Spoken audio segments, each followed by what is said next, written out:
Selamat sejahtera. Hari ini kami dalam kumpulan 3 akan membentangkan tentang projek syarikat logistik yang ada di dalam Malaysia. Syarikat logistik yang telah kami pilih ialah Pos Laju. Sebelum bermula, saya akan memperkenalkan diri serta ahli kumpulan saya terlebih dahulu. Saya Lim Ziwei merupakan ketua kumpulan nombor matrik 03 di AT20F2024 kepada grup 3. Ahli kumpulan kedua ialah Eng Jia Chen, nombor matrik 03 di AT20F2003. Ahli kumpulan yang seterusnya ialah Nur Sarizatun binti Jagalia, nombor matrik 03 di AT20F2039. Kemudian ahli kumpulan yang keempat ialah Syashat Syafia binti Sumeri, nombor matrik 03 di AT20F2084. Dan akhir sekali ialah Azmira Akila binti Majid, nombor matrik 03 di AT20F2009.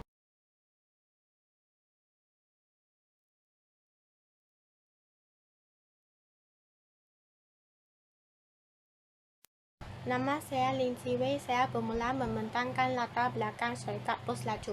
Sejarah Pos Malaysia Berhad boleh dikesan sejak awal 180-an dengan penubuhan perkhidmatan pos pertama di negeri-negeri Selat di Pulau Pinang, Melaka dan Singapura berkembang melalui seluruh tanah Melayu menjelang awal abad ke-20. Surat kemudiannya disampaikan melalui penunggang penghantara atau utusan khas. Daripada stem pos, bayaran dikutip semasa surat diserahkan di pejabat pos, surat yang dihantar diberi resit. Pada tahun 1986, Pos Malaysia Berhad mula menawarkan perkhidmatan mail ekspres ke destinasi antarabangsa di bawah sepanduk perkhidmatan mail cepat EMS. EMS ialah perkhidmatan yang ditawarkan oleh syarikat pos negara yang membolehkan pelanggan menghantar barangan antarabangsa lebih cepat daripada perkhidmatan penghantaran mail antarabangsa biasa yang lain. Semasa ia diperkenalkan, EMS hanya meliputi 5 destinasi antarabangsa. Tetapi menjelang 1988, hanya 2 tahun selepas EMS diperkenalkan di Malaysia, Pos Malaysia Berhad mengembangkan perniagaan perkhidmatan ekspres. Kemudiannya, berubah dari apabila stamp India dicetak terlebih dengan mahkota dan stamp Strait yang dicetak dengan diola dan sen telah diperkenalkan pada tahun 1867. Set sulung pertama stamp pos telah diperkenalkan pada tahun 1901. Ia juga memulakan sebagai media menghantara surat khabar dan dokumen perniagaan. Perkhidmatan pos tidak lama lagi berkembang menjadi penyediaan pelbagai perkhidmatan. Ia mula menceburi bidang menghantara bungkusan, pendaftaran perkhidmatan insurans, transaksi wang dan pelabuhan dana.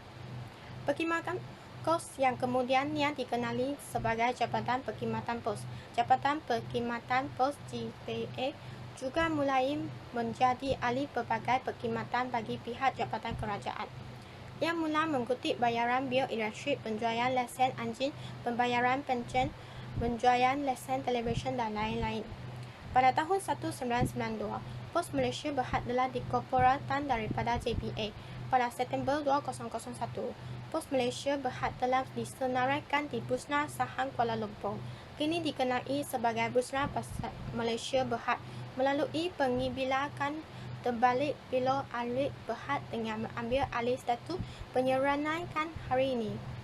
Malaysia mempunyai banyak unit perniagaan strategi: Pos Laju, Pos Antara Bangsa, Pos Data, Pos Adanu, Pos Digital, Pos Solution, Pos Online. Saya mempersilakan Eng Jia Chen membentang seterusnya. Selamat sejahtera. Nama saya Eng Jia Chen, nombor matrik 03 di AT20F2003. Sekarang saya akan berkongsi misi Pos Laju Malaysia. Misi Pos Laju Malaysia ialah menyediakan pengalaman pelanggan yang cemerlang dan kemudahan dalam komunikasi, logistik, perkhidmatan kewangan dan penyelesaian rantaian bekalan pada tahap keboleh pencapaian dan integrastik tertinggi.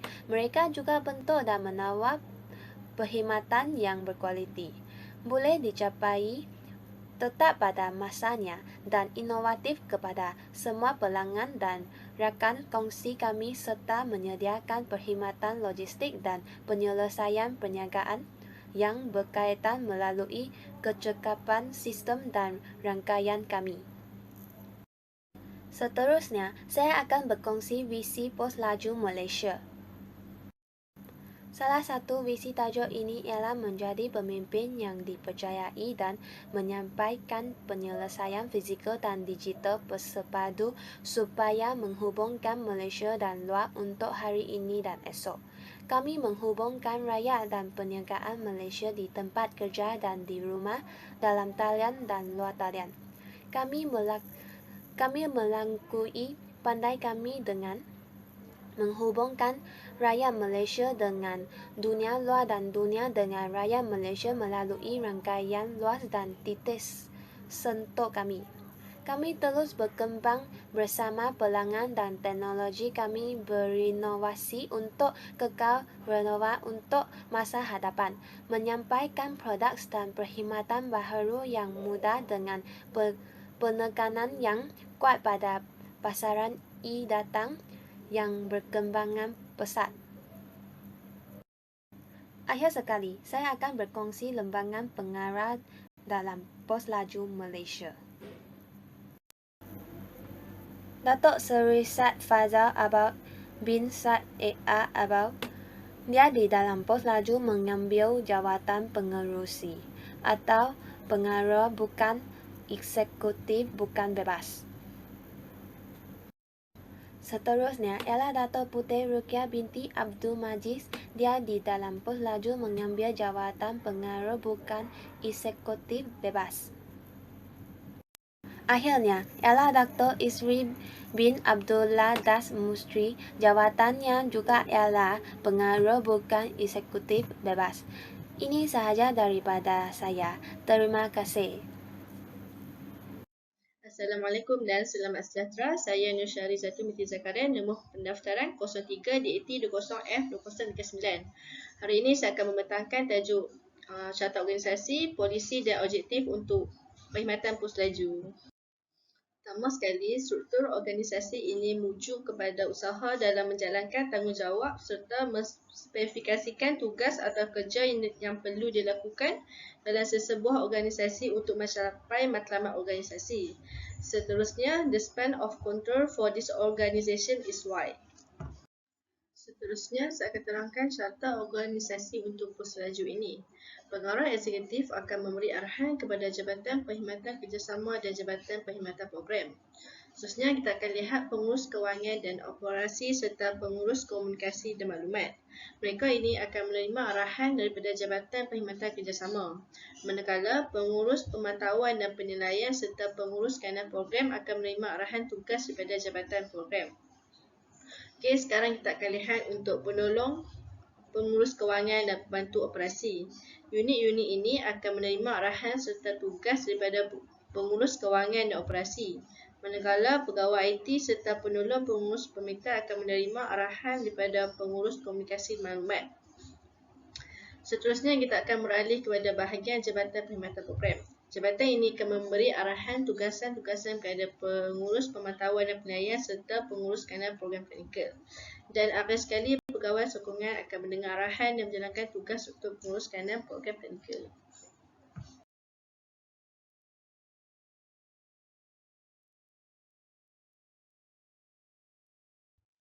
Antara objektif perkhidmatan Pos Laju ialah pertama sekali ialah memastikan kepuasan pelanggan dipenuhi seperti penghapusan dokumen-dokumen asal atau rasmi. Penghapusan dokumen-dokumen yang menggunakan perkhidmatan Pos Laju ini juga tidak terhad kepada mana-mana dokumen seperti kad pengenalan kebangsaan, pasport, sijil lahir atau sijil nikah serta sebagainya. Selain itu, objektif Pos Laju ini juga ialah memperbaikikan kelewatan perhantaran. Pos Malaysia Berhad akan melakukan segala usaha yang munasabah untuk memastikan penghantaran barang kepada pelanggan mengikut masa yang telah ditetapkan. Polisi yang digunakan untuk perkhidmatan Pos Laju ini ialah yang pertama, penyiaran mana-mana barangan berbahaya seperti yang ditaktifkan oleh peraturan berbahaya Persatuan Pengangkutan Udara Antarabangsa adalah dilarang sama sekali. Sebagai contoh, barangan yang berbahaya ialah barang kemas, duit shilling, duit kertas serta kad kredit. Yang kedua, kandungan dan nilai item atau barang hendaklah diisytiharkan dalam bentuk dan cara yang betul. Pos Malaysia Berhad berhak menolak sebarang cas pengurusan, barang balik atau papasan sekiranya sebarang maklumat dalam nota yang mengelirukan seperti tidak lengkap, tidak boleh dibaca, mengelirukan atau nilai sebenar item yang mengelirukan yang akan dicatatkan semasa pengurusan. Assalamualaikum warahmatullahi wabarakatuh dan salam sejahtera. Nama saya Syadina Safia binti Sumardi dan nombor matrik saya ialah 03 DAT20F2084. Pada hari ini saya akan sambung pembentangan yang seterusnya dengan tajuk Planning. Introduction of planning. It is the initial management process when it comes to planning. To achieve organizational objectives, planning can be defined as the process of setting goals, developing alternatives, and implementing them. The purpose of planning is to ensure that the organization is both effective and efficient in its activities. The process of planning includes defining objectives and plans. There are two main planning components, which is the first one is it refers to the goals of a potential objective or result from a corporation aims to accomplish. And the second one is the process of identifying an aim and creating a plan or strategy for that goal. Same as the Malaysian Postal Service, commonly known as Post Malaysia Berhad, they also have their own planning that they want in order to achieve their vision and mission statement, goals, and objectives. Okay, in planning, they have a plan to develop and provide goods or services for a company. There are two types of operating plan, which is standing plan and single-use plan.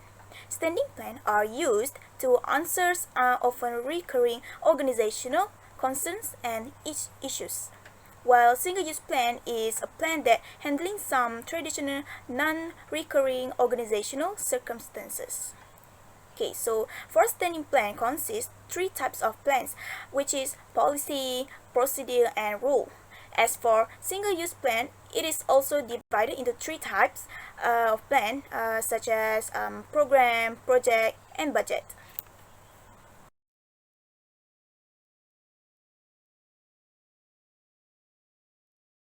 So, for the first step of a standing plan is policy. A policy is a guideline that governs how certain organizational situations are addressed. The whistleblower policy is one of the policies in this company. The policy is about the company's determination to ensure that everyone is free to raise complaints about any criminal activity or malpractice without being subject to victimization, abuse, or unfair treatment. The whistleblower policy extends to Post Malaysia Berhad and all its subsidiaries. Both employees and directors are encouraged to report confidently and properly any wrongdoings that may influence the company. This policy also extends to members of the public if applicable. However, please do not exploit this opportunity as a way of finding vengeance or as a channel of retribution. Okay, so for the next type of standing plan is the procedure. Procedures are a set of actions that should be taken in response to a specific incident or circumstance. One of the procedures of Post Malaysia Berhad is they should know how to deliver packages to each of their customers' house. They have a time limit to send the package, so the parcel did not arrive late at the customer's door. Then, they should also know where to give the parcel. They should know how many parcels they are going to give in one day. If they do not obey this policy, the company will face a dilemma so that the customer will be upset because their packages does not arrive at the right time. This is also known as the SOP, which is a short form of Standard Operating Procedures. To prevent issues in the future and to meet the needs of customer, the business should follow this procedure. And the last type of standing plan is rule. Rules are to provide detailed and specific regulations for action, which means what should and should not happen. The rules that set by Post Malaysia Berhad are rules for posting important documents. Posting the original copies of the important documents as follows, but not limited to my card, passport, birth or marriage certificate, checkbook, road tax, academic certificates, or other important documents is at the expense of the sender. The next rule is the rule of duty of the sender to post. The sender shall be responsible for publishing the parcel in form of liquids, creams, or cosmetics in containers that are at risk of rupture, as well as all things that are dangerous to other products. Post Malaysia will not concern about parcel that being posted or received on deliberate or accidental postings of any claim for return of postal charge or claims for damage and loss. It is also solely responsible for publishing any delicate glass, porcelain, ceramic, or gemstones.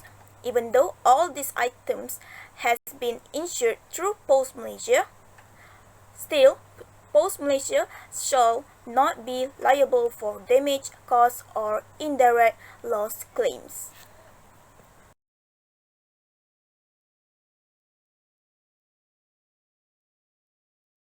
The second type of operational planning is single-use plan. A single-use strategy is a plan used to fulfill the needs of specific or special circumstances. This strategy divided into three types, which is program, project, and budget. The curriculum controls a broad variety of programs to achieve a clear set of objectives. Because of this COVID-19, it is difficult for the Post Malaysia scheme to set up because there are no schemes can do during this pandemic. Therefore, the organization agrees to introduce an online program that will launch video to celebrate the digital changes that were made during this COVID-19 pandemic. The video was shared on social media such as Twitter. They created this video to demonstrate that since its inception in the 1900s, the business has undergone several changes. To optimize sorting, distribution, and strengthen our supply chain, Post Malaysia continues to innovate from manual to automated and digital operations. Next type of the single-use plan is project. The project is the direct efforts to achieve well-defined objectives of individuals or working in groups. The efforts that Post Malaysia has made for the project are to embark on a digital transformation project. Post Malaysia Berhad is committed to incorporating emerging technologies in its services in some regions to satisfy customer request efforts that remain important to the competitive market. The CEO of the company, Syed Mat Najib Syed Mat Noor, said Post Malaysia sales have decreased dramatically in recent years, particularly as regards mail. Syed Mat Najib said the courier service is highly competitive and that the majority of the revenue of the company comes from the parcel market. The company also intends to achieve a position without loss by the end of the next year. Furthermore, by the second half of next year, it is expected to launch its parcel locker at 250 locations across the country. Post Malaysia has now crossed approximately 700,000 parcels a day and more than 4 million parcels per week are being delivered. This project enables people from random individuals all over the world to submit and receive postcards. Edin Shazli Sheikh, the Deputy Minister for Communication and Multimedia, said people should recall the postal service which facilitated life. And the last type of single-use plan is budget. The budget describes the financial resource requirements shared with other plans and acts as a basis for the management of financial aspects or the execution of a strategy. I think that's it from me. Thank you very much. Assalamualaikum warahmatullahi wabarakatuh. Nama saya Azmira Akila binti Mazdi. Hari ini saya akan mentangkan tentang core business dan total quality management. Okey, yang pertama ialah branches and services. Okey, branches in each state, kalau Pos Laju ada 78 branches dan kalau Post Office ada 665 branches. Okey, selepas itu untuk services, kami bagi servis untuk insurance. Protect your deliveries with an instant coverage of RM1.50 per shipment for breakage, missing, fire, water damage and accident categories. Okey, selepas itu untuk motorcycle delivery, you can send your motorcycle anywhere within Malaysia. For example, if you want to move house, we can bring your motorcycle from this house to your new house. Okay, and then the last one is pickup services.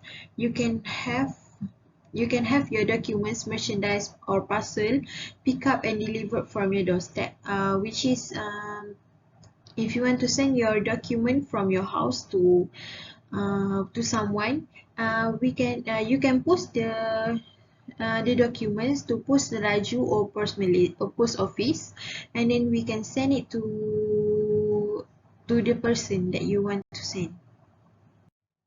Okay, for operating hours, we open from Monday to Friday for all states except for Johor, Kedah, Kelantan and Terengganu, because they open on Sunday until Thursday.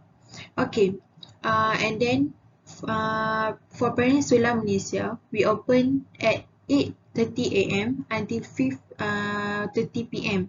And then for Sabah, Sarawak and Labuan, they open on 8 a.m. and until 4:30 p.m. Okay, for Saturday, Peninsula Malaysia will open on 8:30 a.m. until 1 p.m. and Sabah, Sarawak and Labuan will open on 8 a.m. until 12:30 p.m. Okay, Post Malaysia will close on Sunday, except for Johor, Kedah, Kelantan and Terengganu will close on Friday. Okay, for Saturday week 3 of each month, Post Laju will close. Okay, next is a total quality management and quality organization program in the organization. Okay, for controlling, control is mechanism real operation. It takes steps to ensure that scheduled activities or monitoring process are accomplished.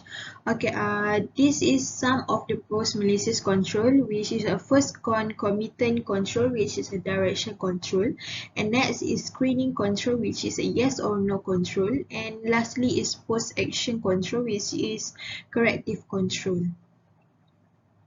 Okay, for post Malaysia's control, number one is feedback control, which is a control that seeks to avoid problems. For example, before all lyrics and staff were posted to the owners, the employee had to break or distribute base item and lyric several times to ensure that the correct owner would obtain the written documents and things. And then number two is concurrent control, which is a control take place when the job operation is in progress. For example, the recipient would repost the letter by looking at the address in the big of envelope when the post was forwarded to the wrong address. Okay, next is screening control, which is a basis checkpoint before operation continue, and then product or services must be accept or meet strict criteria. For example, when a mailman send a thing at home using express mail, the receiver must check the specifics of the letter. After the receiver has checked that the specifics are correct, they will sign to show that they have obtained the object. And lastly is post-action control, which is control that take place after the action accomplished. For example, Post Malaysia offer a service where the customer can know whether the products they post have arrived by checking through the website. If the customer has reviewed the website and is informed that the items they need to receive have already arrived but have not yet been received, the customer must contact the office to know the status of the items. After the call, Post Malaysia will solve the problem and make sure that the customer gets the product they need to get. That's all from me. Thank you. Terima kasih Encik Nur Sarizatun, Syasha dan Asmila membentangkan pos laju. Akhirnya di sini adalah kesimpulannya. Pos Malaysia Berhad boleh dikatakan sebagai pemain monopoli dalam industri pos negara. Tanpa disedari, ramai pos Malaysia Berhad telah menyusun strategi operasinya untuk bersaing secara langsung dan tidak langsung dengan banyak syarikat sama ada di arena domestik dan antarabangsa. Dengan strategi yang betul, Pos Malaysia akan dapat mencipta semula dan menambah baik dirinya dengan menggunakan perkhidmatan bahtera mil yang cekap yang dilengkapi seperti rangkaian yang luas, perkongsian antarabangsa yang kukuh, bahtera dari pintu ke pintu dengan kebolehpercayaan dan kecekapan yang lengkap, menyediakan perkhidmatan sehati bulat jam, kemudahan e-tanggang untuk pelanggan sambil terus memanfaatkan pengkaran pengguna pelanggan sambil terus memanfaatkan penggunaan masanya 28 juta. Sepanjang tahun, Pos Malaysia telah berkembang daripada kekuatan kepada kekuatan dan sedang berkembang daripada menjadi penyedia perkhidmatan mil dan pos ke arah menjadi penyedia penyelesaian komunikasi, perkhidmatan kewangan dan merantangan bekalan yang dinamik. Pos Malaysia dalam sumber manusia mempunyai banyak kaedah untuk dilakukan dan membantu pekerja dan pekerja mereka. Itu menunjukkan bahawa pengurusan sumber manusia adalah penting dan menjadi peranan utama untuk semua syarikat di seluruh dunia. Melangkah ke hadapan, Pos Malaysia akan terus melakukan transformasi dan inovasi bagi mengekalkan kerewenaan dan kelebihan daya saingnya serta terus menghubungkan rakyat Malaysia dengan seluruh dunia.